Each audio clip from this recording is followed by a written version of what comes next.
we are on We're YouTube. now on YouTube, and Now live. wow, Sam, your drink is really feeling invisible. But so all those who are visiting us, the two of you on YouTube who are watching our stream, welcome. I say two, I'm being optimistic. But I would like to thank everybody for coming again. We're getting ready for our second song after our technical issues. And I'm right now buying time for our tech support to race through the slides of PowerPoint. And we're going to be singing Reckless Love, which is, I think, an appropriate song since everything is kind of reckless and chaotic today. But, you know, Quest wouldn't be Quest without chaos. So, Mary, are you ready for us? We are ready. Okay, then with not much more ado, I will hand it off to you.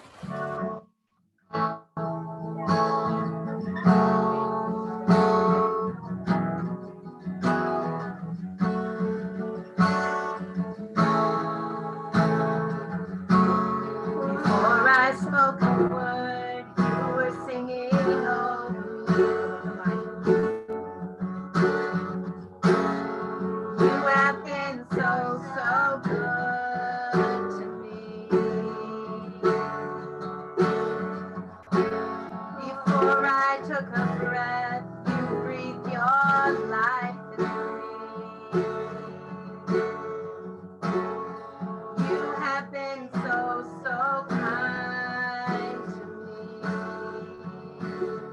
Oh, the overwhelming, never-ending, reckless love of God.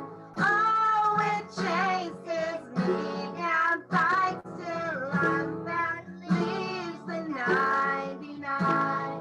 I couldn't earn it, I don't deserve it, still you give yourself away.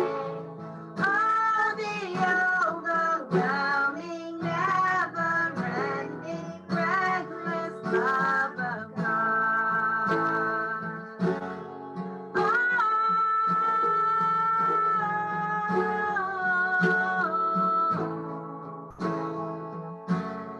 And I was your foe, still your love fought for me. You have been so, so good to me. When I felt no worth, you paid it all for me. You have been so, so kind to me. Oh, the overwhelming, never-ending, reckless love of God. Oh, it chases me down, fights till I'm down, leaves the 99. I couldn't earn it, I don't deserve it, still you give yourself away. Oh, the overwhelming, never-ending, reckless love of God.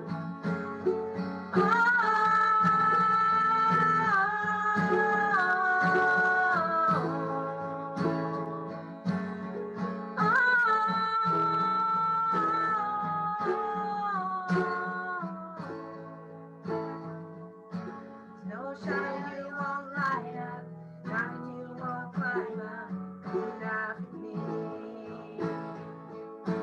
No wall you won't kick down, lie you won't tear down, coming after me.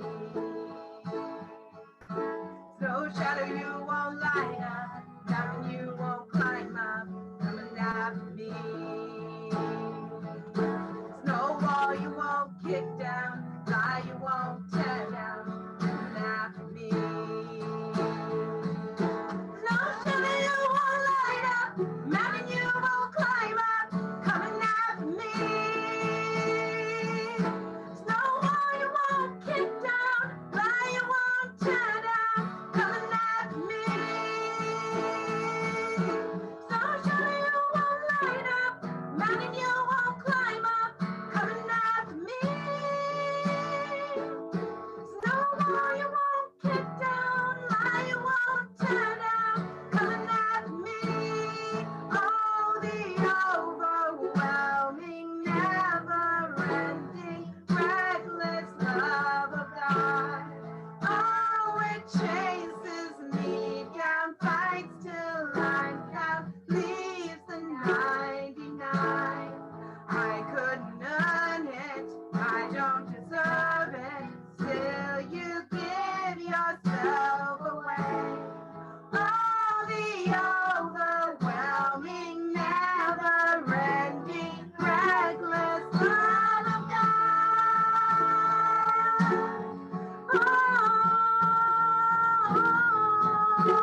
don't feel it, you're working. You never stop working. You never stop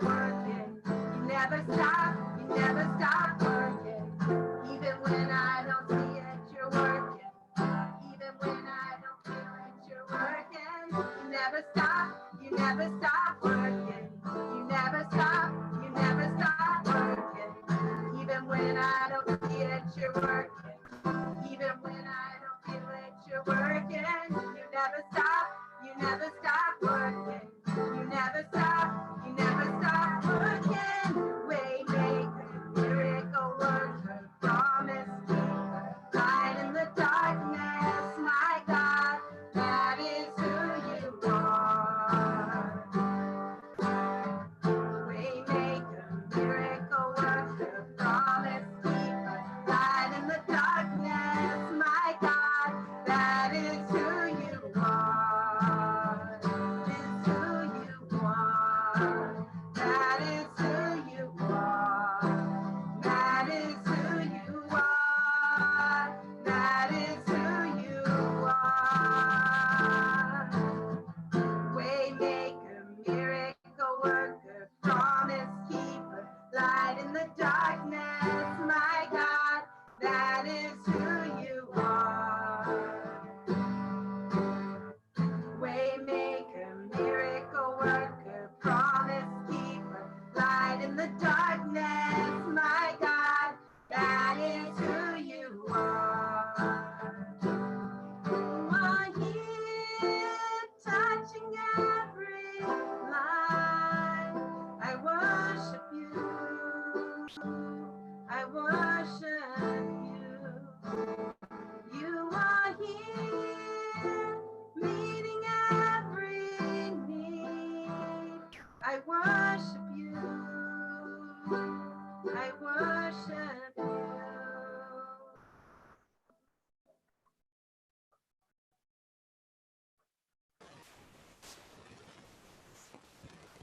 Thank you, Mary. And I think we're going to be getting ready to have Jeff preach. So, Jeff, did you want to put the kids into a breakout room? Yeah, I'm going to put the kids in a breakout room. I'm actually going to have Mary do that now. While we go ahead and bow our heads for a word of prayer, and then when we're done, the kids should be in their breakout rooms. Okay, so let me go ahead and lead us in prayer, and then we'll turn it over to Jeff. So let's bow our heads. Father God, we praise your name, and Lord, I just thank you for today. I thank you for the ability to gather in your name. And Lord, I lift up my brother Jeff to you right now. I ask you to put your anointing upon him as he leads us in study of your word. Don't let his words be spoken to us, but let him just be a conduit of your glory and blessing, and let your words speak through him to us. I thank you and praise you in Jesus' name. Amen. Amen. Ask if Sloth Buddies is the kids. Yeah, Sloth Buddies is mine. Who's David the Sloth? David the Sloth is there. David. Okay, we're just getting the children into their respective rooms. Can everybody hear me okay? Because I know that I've had that problem just a little bit. Thumbs up if you can hear me. Thumbs down if you can't. Go with David. Perfect. Awesome. David, you're going to be there. You have to be quiet. Just a second here. Those can be physical thumbs or virtual thumbs. You know, there are both. Oh, either one. I saw a whole bunch of physical thumbs, so we're good. So I'm not going to be putting scriptures up on the screen today because it's going to be too much back and forth for it. So if you have a Bible close at hand, let me give you just a minute to grab your Bible, because we're going to be kind of working throughout Matthew and John this morning Can you bring in my a Bible? few different places, and it will coffee probably be helpful to have one close at hand. Right there. Yeah. I'll give you just a couple minutes. Hey, Jeff, what verses are we looking at in Matthew and John? Which ones do you want to start with? David. We're on Matthew. We're going to start in 18, in chapter 18. In John, we're going to We'll find out start later. Go. in chapter 13, but we're going to kind of jump Go. around a little bit. So if you have a bookmark or a finger in those two areas, that'll that'll certainly help you. So again, that was Matthew 18. Matthew 18, John 13. All right. It looks like we don't have everybody back, so I'm going to give you just a minute. I think we're.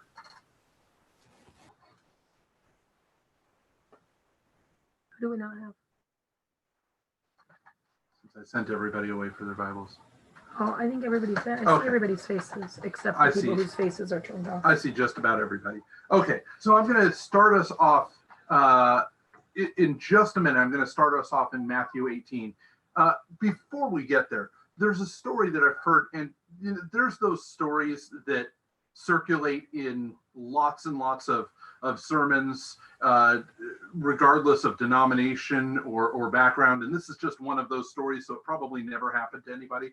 But there's a guy who's driving home from work one day, and on his way home, he gets around the last corner, and he's not paying much attention. He can't press his brakes in time, and unfortunately, he hits his neighbor's dog, and he kills his neighbor's dog. And being a good neighbor, he grabs the dog. He can't save the dog. He goes to the neighbor, and he says, "I am so sorry. I wasn't paying attention. I accidentally killed your dog. I'm sorry. I'm sorry that I did this. Whatever I can do to make it up, I'd love to make it right." And of course, the neighbor forgives him. And the next day, it's just weighing on his mind so much. He goes to his neighbor's house and goes to the grave where the dog is, and he digs the dog up, and he pulls the dog out, and he goes to his neighbor and he says, "Yesterday I hit your dog and I killed your dog, and I'm so sorry that I killed your dog." And the neighbor says, "It's okay, I forgave you." Well, the next day it's weighing on his mind again, and he goes back and he digs the grave up again, and he pulls the dog out again, and he goes to his neighbor and he says, I'm just so sorry that I killed your dog." And the neighbor goes, "Enough already. I forgave you. I don't need to see my dead dog every single day." And so I want that story to kind of simmer there for just a few minutes and think about the times where we might have done a similar kind of thing as we dig into some places where we see the disciples taking that kind of action. The other thing that I want you to be thinking of is the second song that we did. The first song where the lyrics were actually kind of right was "Reckless Love." Last semester I took a class on worship, and we would analyze several different potential worship songs. One of the songs that we analyzed was "Reckless Love." Everybody in the class thought the song was terrible. Just one of the worst worship songs ever. And the thing they hated about it was that word "reckless." And they didn't like the idea of a God who is reckless. That just stuck for them. The idea that God would be reckless. They said that whatever he would do, as crazy as it might seem to us, it couldn't be reckless. But I want to dive into the idea of a God who is reckless. And I think to do that, we need to start at Matthew 18, 10 through 14. You're familiar with the story. "See that you don't look down on one of these little ones, because I tell you that in heaven their angels continually view the face of my Father in heaven. For the Son of Man has come to save the lost. What do you think? If a man has 100 sheep and one of them goes astray, won't he leave the 99 on the hillside and go and search for the stray? And if he finds it, I assure you, he rejoices over that sheep more than over the 99 that did not go astray. In the same way, it is not the will of your Father in heaven that one of these little ones should perish." The idea being, if we have this flock, we have those that we're supposed to care for, and we have them in there, and they're in their pen, they're in the place they need to be, but one is not with the others. That one that's not with the others, that's the one that consumes us. The one that isn't together, the one that is separated, that's the one that we're after. A family that has several children, all that are doing pretty much what they were raised to do, and one that's gone astray. That's the one that's on their mind. That's the one that they are lamenting over. And that's the one, when that one child that's gone astray comes back and becomes part of the family again. they're rejoicing in a way that they never did over the ones that remained. This idea that we're seeking the one that isn't part of us. Now, we're looking at this often thinking, how do I emulate that? How do I seek the one that is lost? But what I want to focus on today is that I am that one that is lost, that I am the one who has wandered off. And the 99 are safe and secure, but I'm the one that needs to be sought. And I think there's no better place to see the one that needs to be sought than in the story of one of the 12 that walked together with Jesus. And we talk at length about what it means to be saved, what it means to have salvation, what it means to have faith in Christ. And we spent a lot of time last week talking about faith and belief and knowledge and what that means and what that looks like. But what truly is required of us? How do we truly demonstrate that we have faith? It says in James that, so you believe in God. Great. As I like to say in the Jeff translation, whoop-de-doo. Even the demons do that. And this is so essential when we take a look at what the disciples did during the last week of Jesus's life and right after Jesus was killed.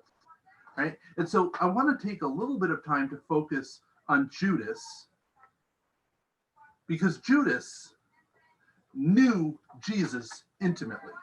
And I think that's what's striking to me about Judas's story, is he walked with Jesus intimately. He was one of the 12 walking and living with Jesus. If we flip over a couple of chapters ahead, Matthew 26, 6 through 25, we start a story that we can see in every single one of the Gospels, except there's one twist that's only in one of the four, right? And when a story is in all of the four Gospels, it tells us that this is an essential story. This is a story that every one of the four Gospel writers said, you need to zero in on this. So I think the fact that this is in all four of the Gospels is an absolutely essential piece of the story. So Matthew 26, 6 through 25. While Jesus was in Bethany at the house of Simon, a man who had a serious skin disease, a woman approached him with, I think I'm in the wrong place. In 12. You wanted to be in 26. I'm sorry. I'm sorry. It's 26. It's at 14. Then one of the 12, the man called Judas Iscariot, went to the chief priests and said, "What are you willing to give me if I hand him over to you?" So they weighed out 30 pieces of silver for him. And from that time, he started looking for a good opportunity to betray him. Before we even get to the last couple of days, we're in the last week, and Judas, it seems directly after Jesus is bathed in the oil, Judas then goes to the chief priest and says, I want to turn him over. What will you give me? What can I benefit out of this? According to Luke, this is when Satan enters into Judas. According to John, Satan actually enters Judas a little bit later.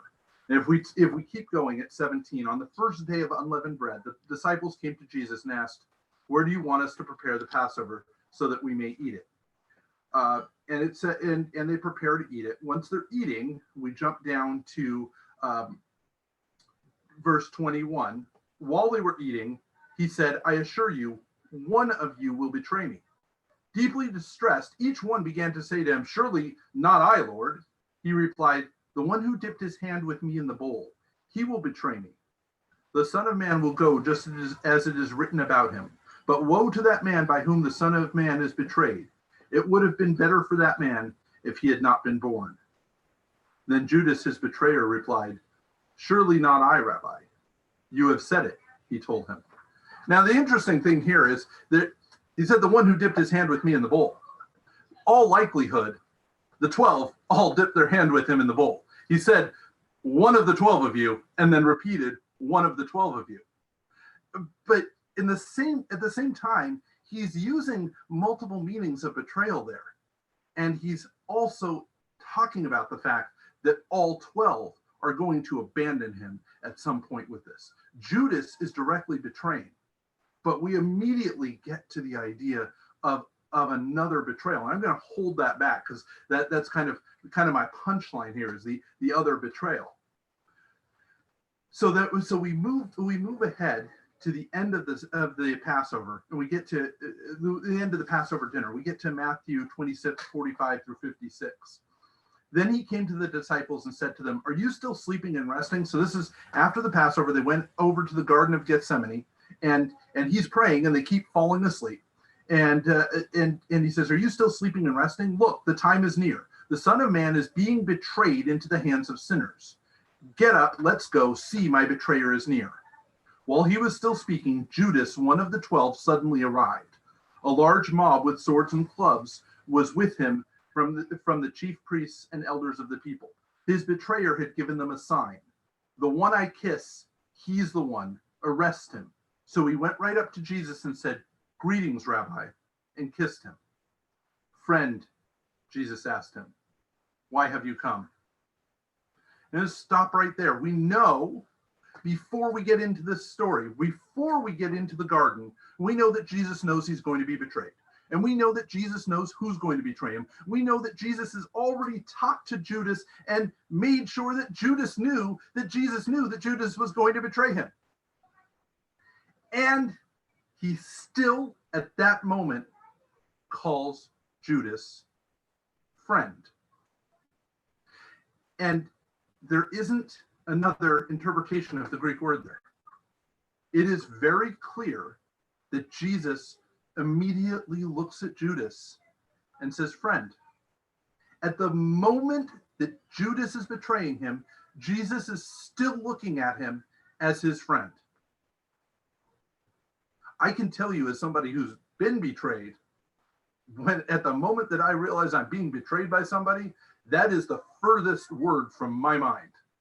Most of the words in my mind at that moment are not words we repeat in a church. It's certainly not friend. "Friend," Jesus asked him, "why have you come?" Then they came up, took hold of Jesus, and arrested him.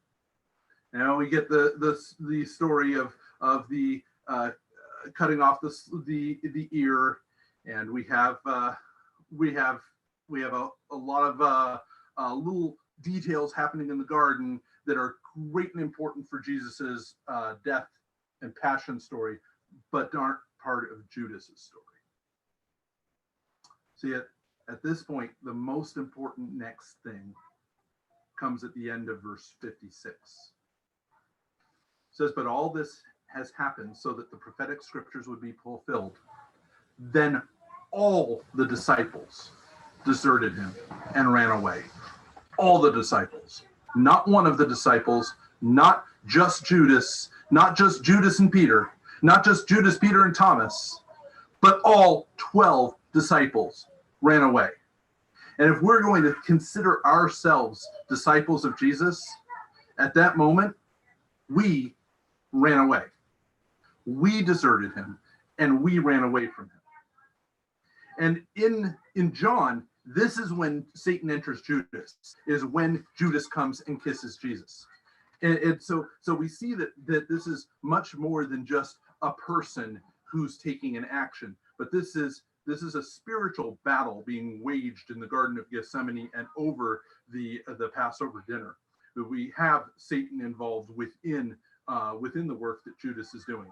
Now, what's amazingly consistent is among the Gospels, often, I spent time as an attorney for 15 years. Witnesses do not give consistent statements. Witnesses who are all telling the truth and all saw the same thing and all saw it from different angles are going to give you inconsistent versions. And we see that sometimes within the gospel, that we have true stories from all four, but we're seeing them from different angles and we get a different perspective. Not so with Judas's betrayal of Jesus. It's amazingly consistent between all four gospels.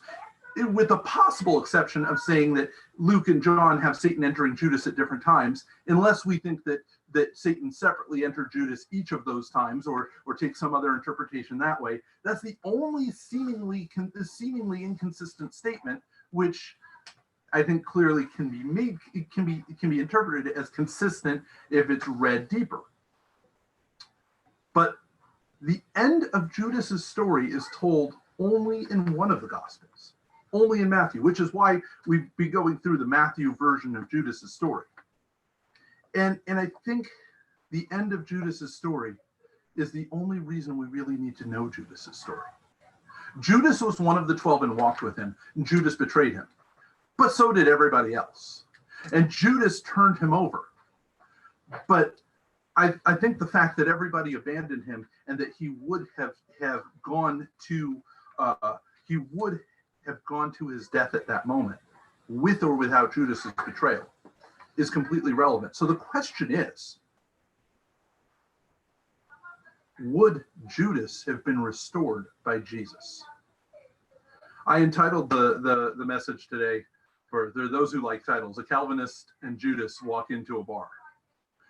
See, Calvinist says, once saved, always saved. There's nothing you can do to lose your salvation. You say that you follow Jesus, and that is sufficient. You say that you believe in Jesus. But I question that. And I question whether all you have to do is say you follow Jesus, because I think Judas said he followed Jesus. And I think Judas did follow Jesus. And I think for almost the entire ministry of Jesus, Judas followed Jesus closer than any of us can ever dream of following Jesus.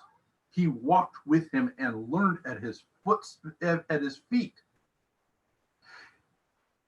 And is what Judas did truthfully any worse than what any of the other disciples did? They all abandoned Jesus at his biggest time of need.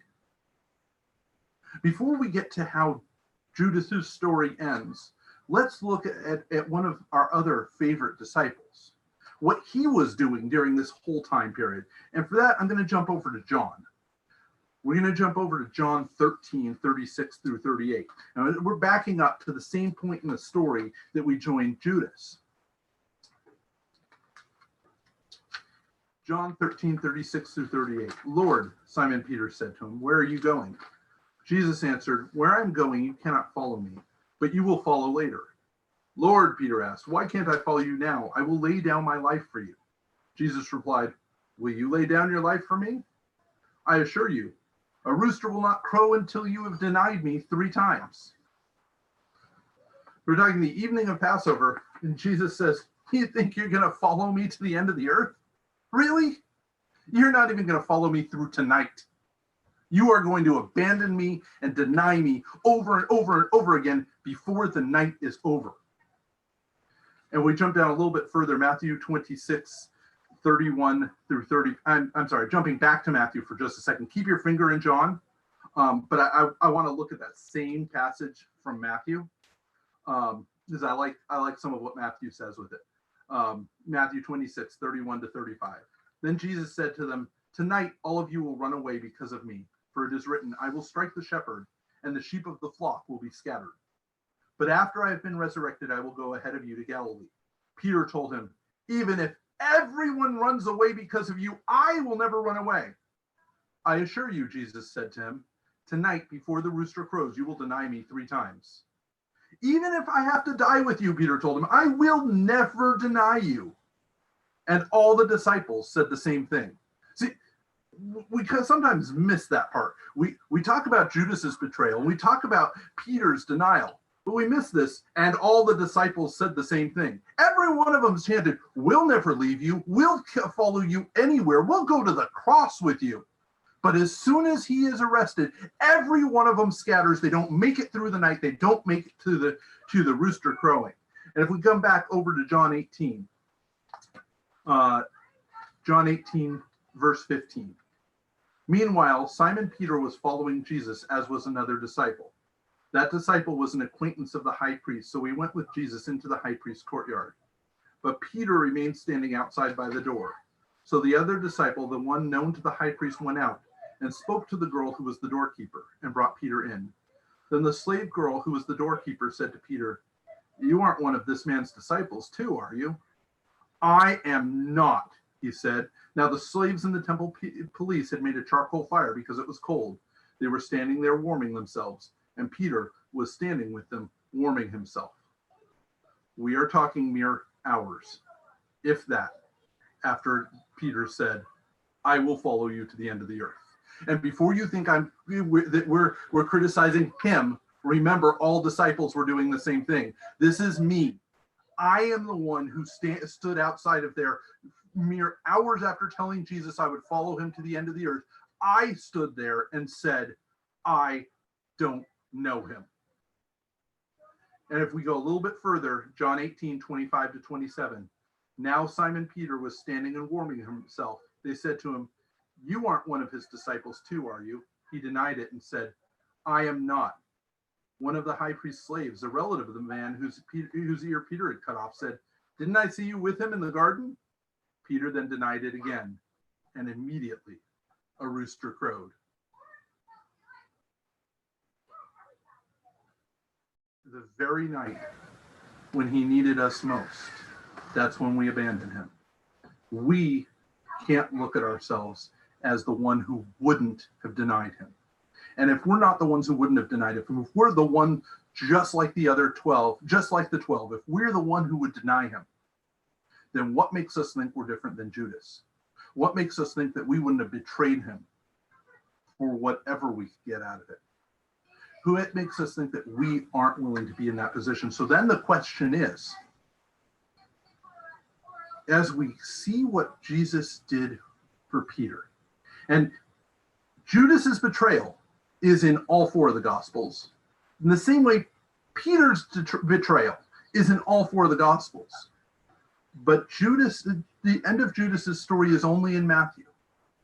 Only one tells the end of Judas's story. And the end of Peter's story is only in John. Only John tells us what happened to Peter. So if we go to John 21:15-19. When they had eaten breakfast, Jesus asked Simon Peter, "Simon, son of John, do you love me more than these?" "Yes, Lord," he said to him, "you know that I love you." "Feed my lambs," he told him. A second time he asked him, "Simon, son of John, do you love me?" "Yes, Lord," he said to him, "you know that I love you." "Shepherd my sheep," he told him. He asked him the third time, "Simon, son of John, do you love me?" Peter was grieved that he asked him the third time, "Do you love me?" He said, "Lord, you know everything. You know that I love you." "Feed my sheep," Jesus said.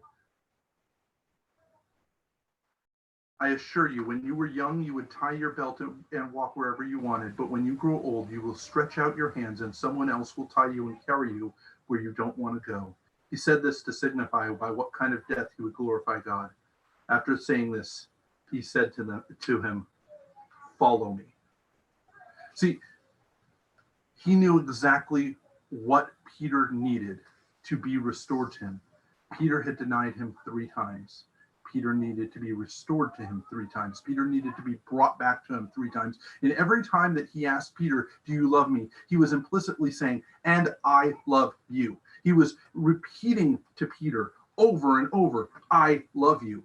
And see, in the story of the guy who hits the dog, there's that need for him to be forgiven because he feels that what he's done is so big, so huge, that simply going over once is not good enough. And see, Jesus knows that about us, that he knows how much we need not just to be forgiven, but to be brought back to him, to be brought back to a part of him, to be given responsibility with him. And that's what's done for Peter here. Peter isn't just told, "Okay, I forgive you your sin." Peter's told, "I love you, I love you, I love you. Every time that you've denied me and betrayed me, I love you for every one of those times. And I want you to partner with me and take care of my people with me." He is given that responsibility, given that share. So as we look at Judas, the bane in the side of any Calvinist, we look at a man who has lost that and we ask why. Did he Why did he stop following Jesus? Why was he no longer with him? Peter denied him 3 times and remained with him. The disciples all abandoned him, but in the end remained with him. But Judas disappears from the story. And why does Judas disappear from the story? Let's turn to Matthew 27, 3 through 10.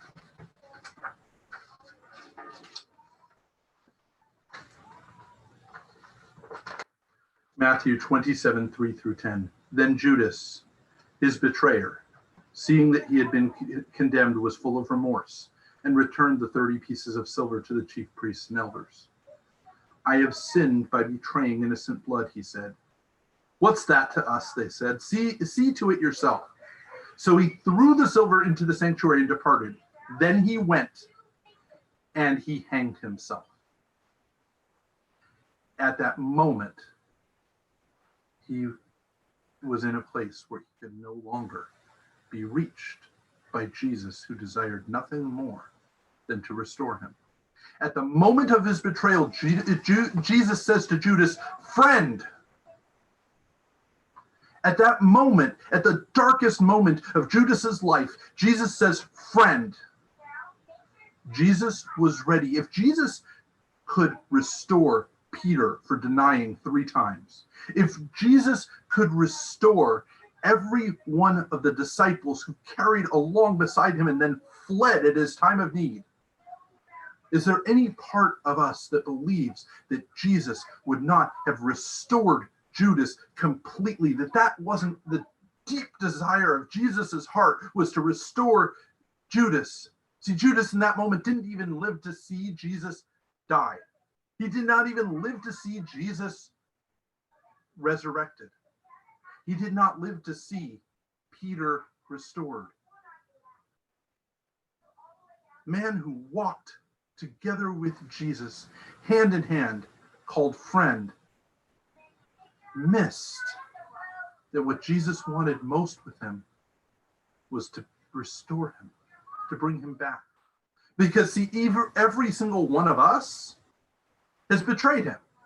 And every single one of us will betray him again. And we will serve him up to the cross and run the opposite direction. But in doing that, at that moment, we need to remember that Jesus said, "I love you, I love you, I love you. I want you back." Now, the reason that I chose to have the song "Reckless Love" played today, despite my worship class's hatred of that song, is from a human perspective. From a human perspective, a God that loves so much that the one who betrayed him to death, he would seek out and wish to restore. There is nothing that makes that safe, normal, or sane. But God's not a God who chooses to interact with this world in the way this world sees as safe, normal, and sane. God chooses to be, as this world would see it, 100% reckless, because he left heaven for me, knowing how much I would betray him, stepped on that cross for me, knowing that I didn't care, died, slept in a grave, and was resurrected for me, not knowing whether I would ever choose to accept him. He opened that up for that possibility. And I believe with every part of my being that Jesus weeps every day for Judas, not because Judas betrayed him, but because Judas never gave Jesus the chance to restore him. That Judas never went to him and said, "Jesus, I'm sorry." That Judas not only didn't go, but didn't give Jesus the chance to come to him. See, if Judas just stood in one place, Jesus would have come to him. Peter didn't seek him out for the restoration. He sought Peter out. The disciples, not one of them believed he had come back to life. He had to seek them all out independently. Not one of us was born believing him, but he sought us out. He chose us and allowed us to choose him. That God that would give everything to seek out one who might never go back to him, that God would have restored Judas. And that God is the God who wants to restore each one of us. That's the God who gave everything to restore me. So as we look and as we discuss what it means that Peter was restored, I want firmly in our minds that we get restored at that same level. That every need that we have for Jesus to remind us that we're forgiven, he's provided. That every time we need him to say, I love you, he's saying it already. That his arms are already open. He's already seeking us out. And what he wants is to give us the responsibility to share with him, to feed, shepherd, care for his sheep. And that is about as complete a restoration as we can get. I actually prepared a couple of ideas for discussion questions to help us get going. And then, any questions that we have or anything else for discussion. Mary, if you pull up the share screen, there's a PowerPoint down there. It's called discussion. Yep. We don't need sound, do we? We don't need sound. Yeah, I'll share that other video with the sound later once we're off of the YouTube. Yeah, if you just click the presentation thing on the top, up to the right, up. Right. Yeah. Well, now to the left, up. It says autosave off, disk, undo, circular, the next one over. Yeah, click that twice. Yeah. There it is. Go backwards. There's the arrow back. There we go. All right. I think I have to move them away somehow. Well, they can see all this. Oh, can they? Yep. All right. So a few questions up there. How does Jesus's desire to restore affect the way you view yourself? How does Jesus's desire to restore affect your interaction with God? How does Jesus's desire to restore affect the way you react to others when they have wronged you or when you have wronged them? And any other questions? James, I've made you co-host, so you can go ahead and moderate and look for hands up and all that good stuff, so that we can go forward with discussion. Okay, great. Go ahead and mute Jeff. So if you have a question or a comment, go ahead and raise your hand. And I will try to see you. Amy, you are free to talk. I was thinking about the first question. How does Jesus' desire to restore affect the way you view yourselves? One of the things, looking at Peter's story, Peter was kind of in the same boat as Judas in a way. He didn't go to the final extreme, but he did go fishing. And if you read that set of verses, he wasn't with the whole 12. He just had a few of them. And it was almost like him resigning himself to, what else can I do with my life? I said, I was a disciple, been there, done that. Didn't work out so well. Maybe I'll go fishing. And then Jesus specifically goes and gets him. Not to mention that before all this was even over, Peter's given a new name. He's renamed. He was Simon before, and Jesus names him Peter, the rock. And so Rocky gets to kind of, hang out and do some amazing stuff. So he's completely, and when Jesus meets Mary at the tomb, he says, go and tell my disciples that I'm alive, and Peter. He specifically goes at great lengths to say, let Peter know this. this is really important to me, you know, and I don't think I'm conscious as much about how Jesus restores me, but I see it in scripture very, very clearly. I see it when it happens to people in the Bible very easily. So I know that being the nature of God, that is the way he works amongst others as well. So.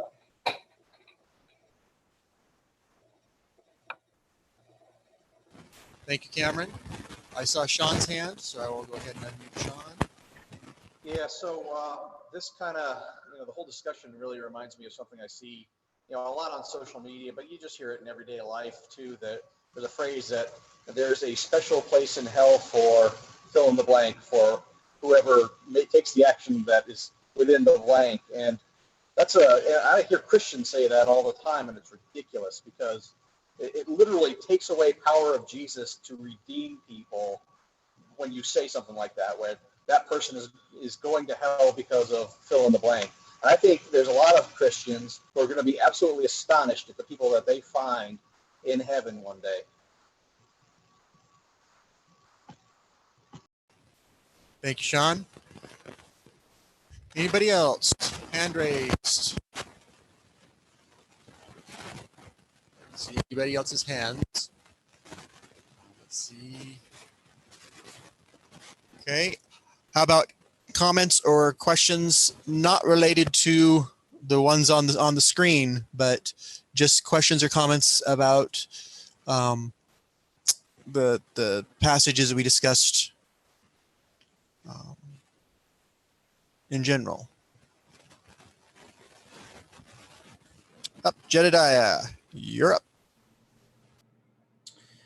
So with the followers all abandoning him, they must have known what would have happened to them. What, in that time period, what would have happened to these individuals? Because I can't assume that being a follower, you would be punished as heavily. But would they have all been killed? Would they have all been crucified with him? What was the punishment that they were all trying to avoid?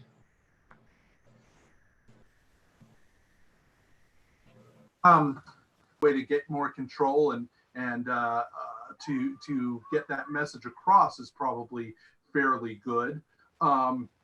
So I think what would be going through my mind at that point is it's anybody's guess. Obviously there will be punishment. Obviously they won't be happy with me if they do let me live and don't imprison me for the rest of my life. Well, they're going to be following me, keeping tabs on me, and I'm not going to have much that I'm able to accomplish. So no matter what the result is, it's definitely pretty harsh. And I do think there was definitely some fear that as followers, as his inner circle of 12, that they could be next on the chopping block. In fact, they are on the chopping block as we read their stories beyond. On that also, if you look at historically, others who had risen up before Jesus, and even some after Jesus, who were trying to overthrow the Romans. It wasn't just, you led this movement and we all dropped the leader. Usually they crucified anybody and everybody who was part of that movement. Besides the side of blasphemy from the Romans' perspective, if it looks like he was inciting rebellion, anybody who's tied to his group would have been rounded up and executed. James, we're getting really bad connection from you. It's really, really staticky. For those that didn't hear, what Pastor James was saying was that there at the time, basically any fomenting of rebellion gave you a pretty good chance that you'd have your head on a stake or your body on a cross. And we can see that from the number of times that there were attempts to do the same to Paul. And the martyrology that we see throughout the rest of the New Testament is really, they might have survived that night, but they were fearing for their lives for at least the foreseeable future. I think that the story of Barabbas kind of gives you the idea, the mindset of of the Jews in Jerusalem at the time too, because that's basically mob justice at this point, right? They're calling for Barabbas instead of Jesus because they really hate Jesus so much at this point. So if you're seen as a follower of Jesus, what is that? They're going to just turn on you at the same time. Josh had his hand up. I think Josh had his hand up too.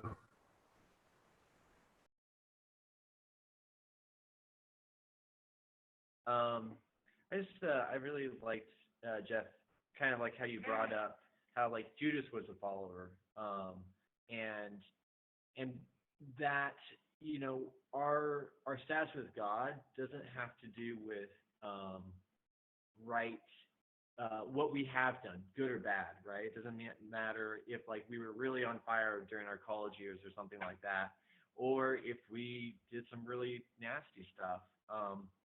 What matters is our relationship with God right now. It's not about deeds; it's about how you and God are, and that's a good reminder. A little bit later, Allison will have something to share too. Yeah, I just need to find it. So I've been spending a lot of time, and Sean can attest to this. I've been spending a lot of time in John 15 recently. It's just it opens up so much, and in John 15, 1-9, Jesus talks about what it means to abide in him and to grow fruit, and then he says, "You didn't choose me, I chose you, and you're not my servants, you're my friends. I call you friends, I chose you." And I think that's a huge building block of this understanding. It really fits with what Josh is saying there. It's not about anything that I can do. It's about the fact that Jesus chose me and I agreed to follow. I threw down the fishing net and followed him. And that's each one of us at some point has that moment that we threw down the fishing net and said, yeah, we'll follow. And for many of us, we've picked up that fishing net over and over and over again. And we have to be continually reminded that he chose us and that he asked us to throw it down and follow him. And we just have to keep following no matter how rocky and weird that road gets.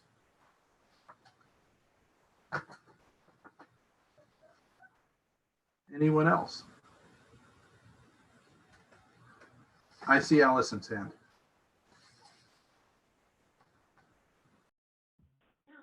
Hey, so at the beginning of service, I had misheard the scripture reference, and so I was following along in the wrong spot, but for a minute. But when I was looking for the right thing, I found a verse that brought up a question. Matthew 18.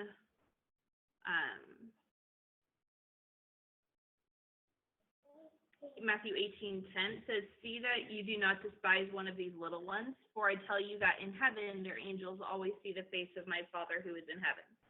Really, this is just because I got really lost at the beginning of service. But what does it mean by like their angels? Like, is this where we get the idea of guardian angels? Because like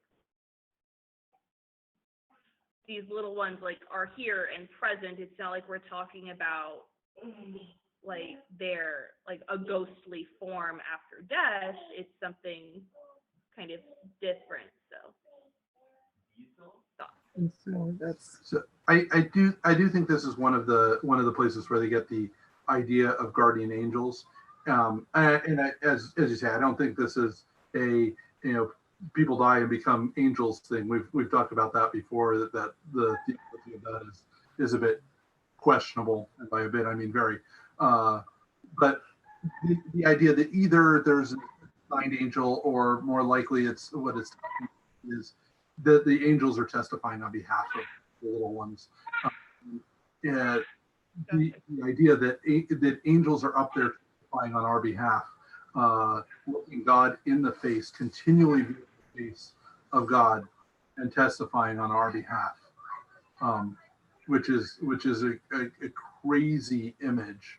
And whether there's one assigned for me individually, or simply the angels in general have decided that they're testifying on behalf of all of us and each of us is amazing.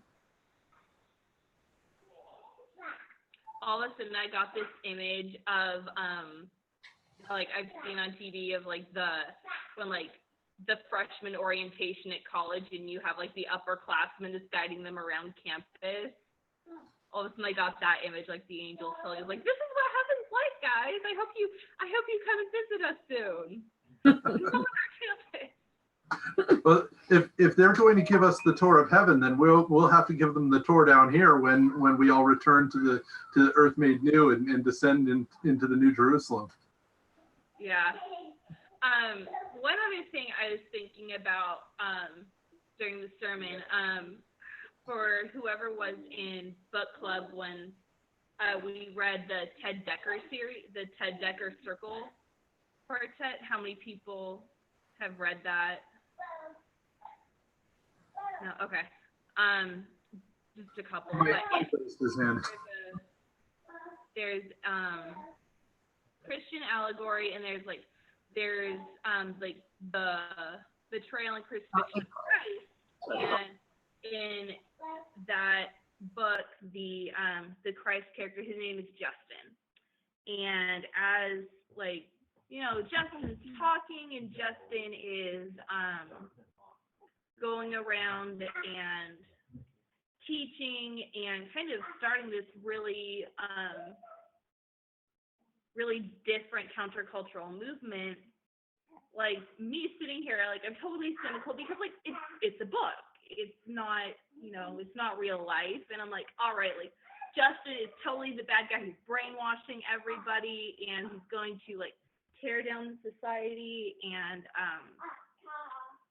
once like I figured out, wait, this is supposed to be like the Jesus character, all of a sudden I was like, wait a minute. This isn't just a book. Like, it is just a book, but would my response to Jesus have been what my response to the character of Justin? And all of a sudden I sat there, I'm like, we always think about like, those people who were jeering and calling for Barabbas to be set free, and then no, crucify Jesus of Nazareth. And I was like, having seen all of the miracles and all of these people who had been, in and around Jerusalem and Bethany who had heard about the resurrection of Lazarus and all of these other things, it's like, of course you would say like, free Jesus, the miracle worker, who was like the cure of all of these ailments. But then like, as I'm sitting like here reading this book and I had this realization, like, I probably wouldn't have called for Jesus. I probably would have been calling for Barabbas because he's like, like a rioter and a like, he's a normal bad guy. Kind of like the idea of like the devil you know or the devil you don't know. But it was really eye-opening. And so when you're talking about this idea of like all of the disciples betraying Jesus, like it's not like, it's really not a foreign concept to me. And it was really like, it made me really sad to realize that. But at the same time, it's like, all right, now it's like, how do I move forward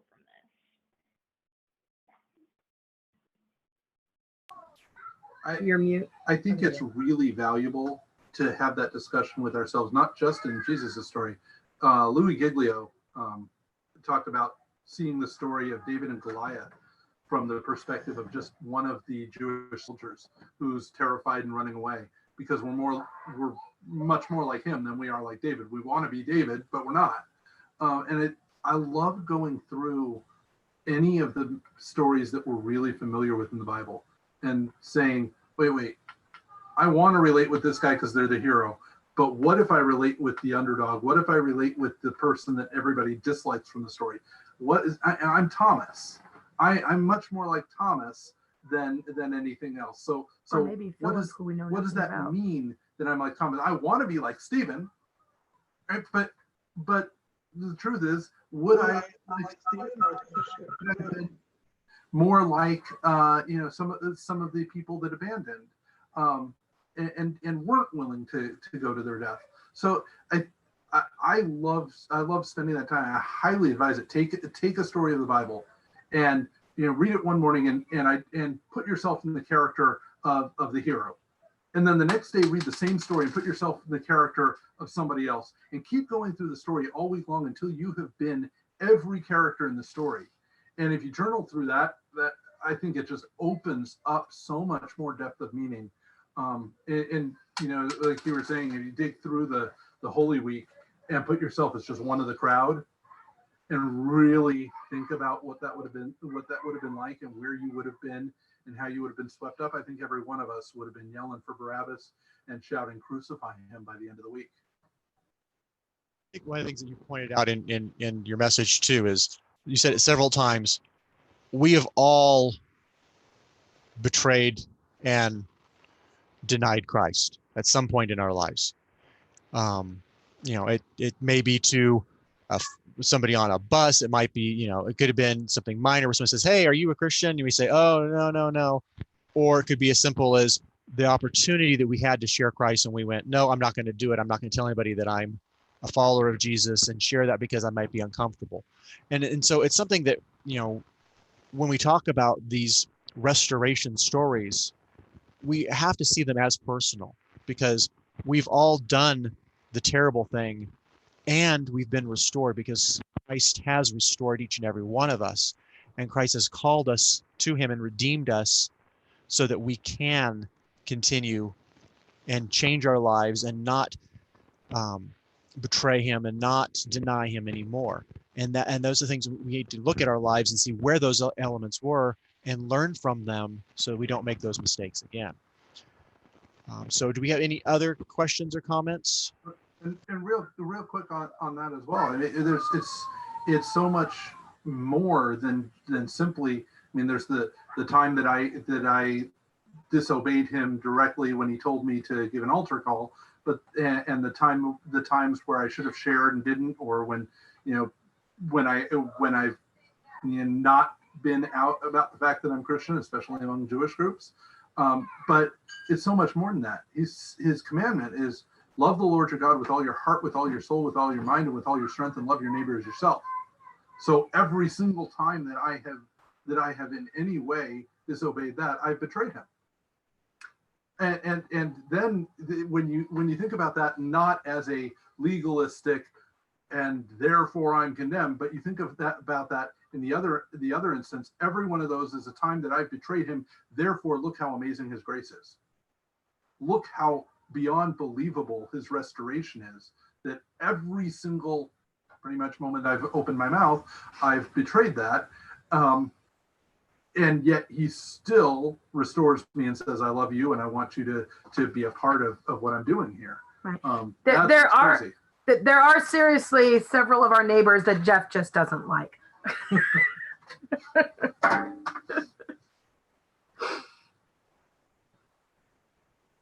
On that, is there any other questions, or should we move it, kill our live feed and go to prayer requests? Yeah, if we're going to go to prayer requests, I'm going to go ahead and return control to you, Pastor James, so I can shut off YouTube. And after prayer, I'm going to share that video that I tried to share earlier, but didn't work because I was trying to stream YouTube at Can the I same just time. stop the live stream?